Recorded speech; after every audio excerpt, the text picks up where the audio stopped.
Salam alaikum. Dans ce dernier chapitre, nous allons introduire un outil de programmation graphique en Java appelé JavaFX. Le plan du cours est ainsi. On commencera par une introduction. Ensuite, nous allons présenter la structure générale d'une application graphique conçue avec JavaFX. Puis, nous allons voir le cycle de vie d'une application du lancement jusqu'à son arrêt. Par la suite, on verra comment concevoir l'interface graphique d'une application JavaFX.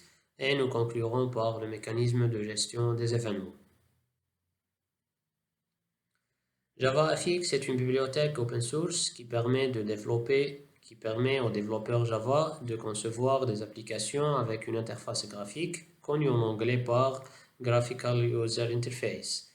JavaFX est incluse dans le JDK 8, 9 et 10, donc aucune installation additionnelle n'est requise pour ceux qui utilisent ces versions du JDK.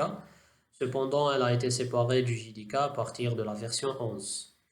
JavaFX permet de concevoir des interfaces graphiques selon deux approches que nous allons voir par la suite. Passons maintenant à la structure des applications JavaFX.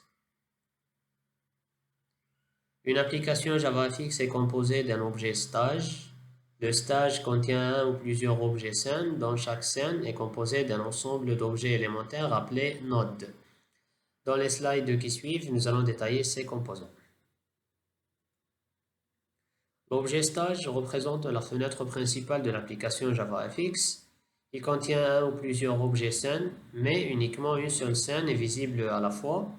L'objet stage est composé de deux zones. La zone de décoration, représentée par la barre de titre et la bordure de la fenêtre, et la zone du contenu, qui va contenir l'ensemble des objets scènes. L'objet scène est le conteneur de tous les éléments graphiques, comme les boutons et les zones de texte. Il organise ces éléments sous forme d'un graphe, dont chacun de ces nœuds est un objet node.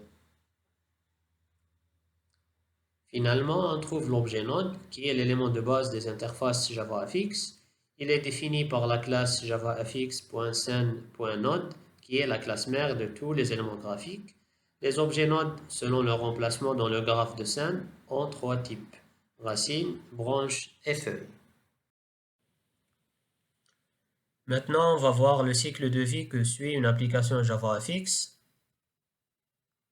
Toute application JavaFX est lancée via la méthode launch.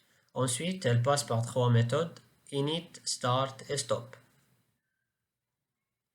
La méthode init est appelée après l'instanciation de l'application.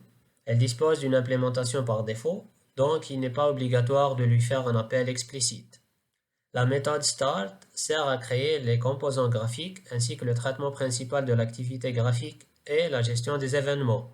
Cette méthode est déclarée abstract et doit être redéfinie par le développeur. Finalement, la méthode stop est appelée juste avant l'arrêt de l'application. Cette méthode dispose d'une implémentation par défaut et il n'est pas obligatoire de lui faire un appel explicite. Cependant, il est parfois utile de redéfinir cette méthode pour appliquer des traitements finaux et libérer des ressources. Maintenant, on va voir comment définir l'interface graphique d'une application JavaFX.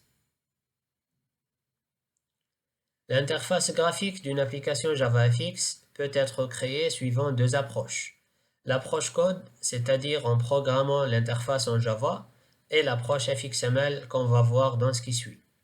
En comparant les deux approches, on peut distinguer deux principaux avantages du FXML, qui sont, premièrement, la séparation entre le code de l'application et le code de l'interface, ce qui facilite la modification et la maintenance de l'application.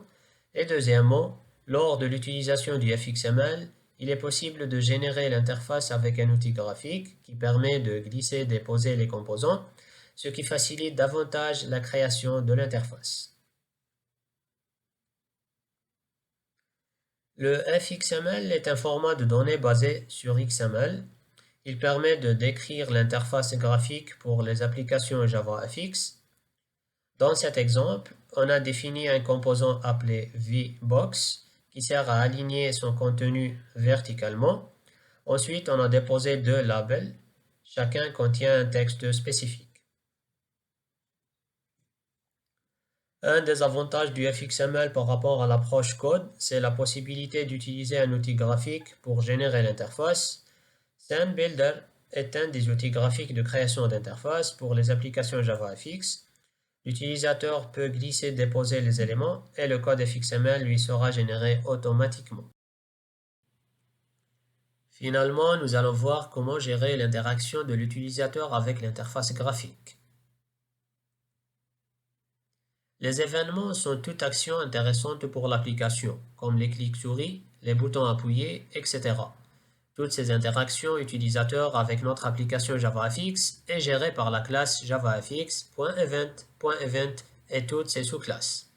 Dans cet exemple, on a défini un traitement qui sert à afficher le message Hello World lors du clic sur le bouton btn Hello. Ainsi, nous avons fait un petit aperçu sur JavaFX.